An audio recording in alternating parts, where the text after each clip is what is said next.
So we have two things that we need to discuss today regarding Rklb. First is the news that was dropped right at market close. Second is the conference call for the first half financial results for Rklb. We're going to start right off with the news. It was great news. Rklb has been awarded a contract to deploy an entire constellation of 25 satellites across 5 dedicated Electron missions for CNIS, a global Internet of Things connectivity provider.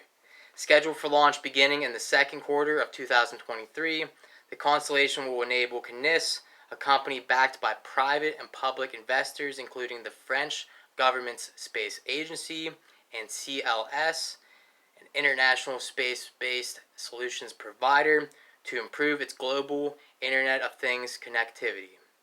The proven accuracy and reliability of Electron's kick stage in successfully deploying 100-plus satellites to date was a decisive factor in CNIS selecting Rklb as its launch partner. The kick stage will act as an orbital transfer vehicle to deliver each satellite in the CNIS constellation to their precise orbital planes at a 650-kilometer altitude, allowing CNIS to avoid sacrificing spacecraft mass for propulsion and to begin a fully operational service as quickly as possible.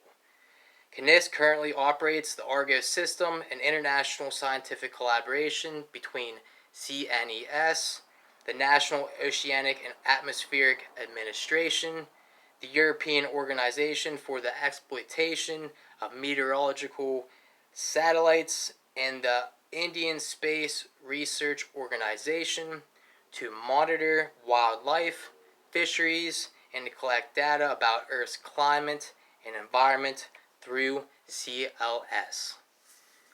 When that news was announced, it was dropped right with the financial results, and that shot the stock up. I think it hit about around a 6% jump in after hours. The share price touched $16.20. That is for ticker Rklb. Now, then they had a conference call at 4:30 Eastern Time, PM. That is for this conference call. So they reported Rklb reported $29.5 million in revenue. That is a 237% year-over-year growth. That revenue, that's sourced from $24.1 million from launch services and $5.4 million in space systems revenue.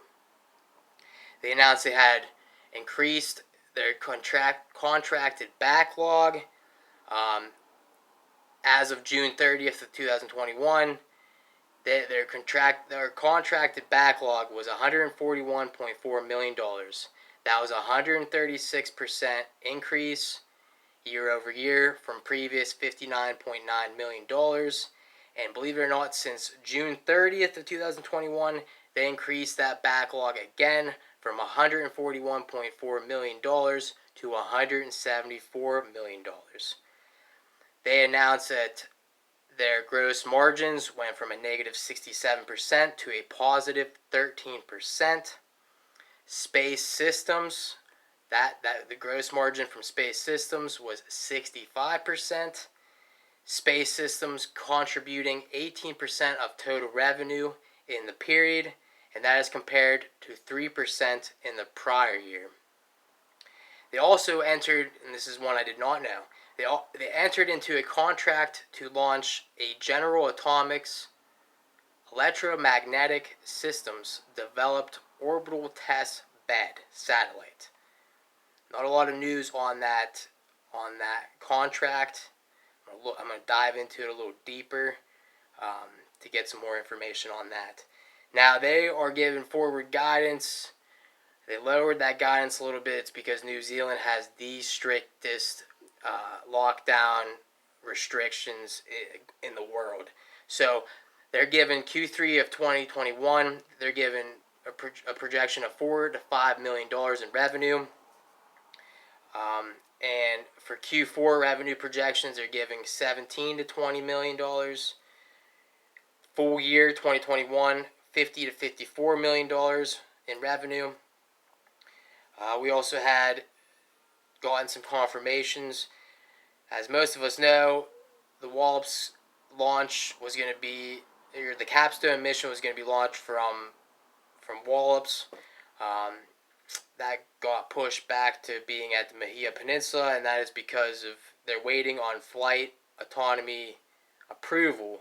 They got to get some software things figured out, so they're not scheduling any Wallops launches for the remainder of the year. That is of right now. It may change. Who knows? I'll stay on top of it. So they also announced that they're going to be, this was kind of the hush-hush side of things, a little stealthy. And I like how Peter Beck has grown to be a stealthy man. But they increased the pipeline with more, they're going to be increasing their pipeline with more space systems acquisitions. Just stay tuned on that. Or the Sinclair Interplanetary news announcement, the expansion, all of that was very huge. So there's just more to come from Rocket Lab. As always, I'm a longtime believer in Rocket Lab, and I think today was an awesome opportunity for investors to really get down and hear why Peter Beck and why Adam Spice they run a very solid team. So for that, I think we'll end it. If you like the video, hit that thumbs up. For Rocket Lab, subscribe to me, Jeremy, for news updates. Try to do them quick and as efficient as possible, like always. Cover a few different companies. And for that, we'll end it. God bless everybody and have a great day. Thank you.